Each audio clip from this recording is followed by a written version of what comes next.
ఒక సంవత్సరం క్రితం మేము మా పెరట్లో నాటిన ఒక చిన్న పసుపు కొమ్మ నుంచి చూడండి ఎంత పసుపు అయితే వచ్చిందో. ఈ పసుపును మేము ఎలా హార్వెస్ట్ చేసామో చూడాలంటే ఈ వ్లాగ్ ని స్కిప్ చేయకుండా లాస్ట్ వరకు చూసేసేయండి. ఈ పసుపు చెట్లు చూడండి నేల మీద ఏ విధంగా ఎండిపోయి పడిపోయాయో, ఇలా ఎండిపోయి నేల మీద పడిపోయినప్పుడు మాత్రమే మనం పసుపును అయితే హార్వెస్ట్ చేసుకోవాల్సి ఉంటుంది. ఈ విధంగా పసుపు కొమ్మలు నేల మీదకి బాగా ఉబికి వస్తే పసుపు మనకు బాగా ఊరినట్లు అర్థమవుతుంది. ఈ పసుపు పక్కనే పసుపు లాగా ఉండే మరొక దుంపలు కూడా మేమైతే హార్వెస్ట్ చేసాము. ఆ దుంపలు మీరు ఎవరైనా గెస్ట్ చేయగలిగితే కమెంట్ చేయండి. నెక్స్ట్ వ్లాగ్ లో ఆ దుంపలు మీకైతే చూపిస్తాను. పసుపు మనకు పండాలంటే దాదాపు సంవత్సరం పాటు వెయిట్ చేయాల్సి ఉంటుంది.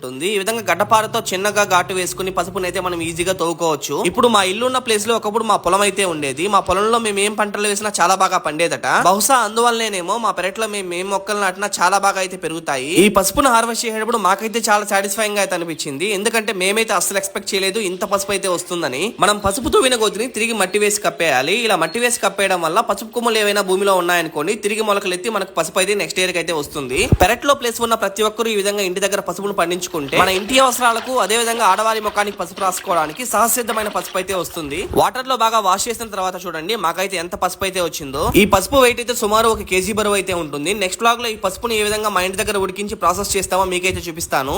కంటెంట్ నచ్చితే వీడియోని లైక్ చేసి ఇలాంటి మరిన్ని వ్లాగ్స్ కోసం ఇన్స్టాగ్రామ్ లో మన ఛానల్ ని ఫాలో చేసేసేయండి. యూట్యూబ్ లో అయితే సబ్స్క్రైబ్ చేసుకోండి. Thank you.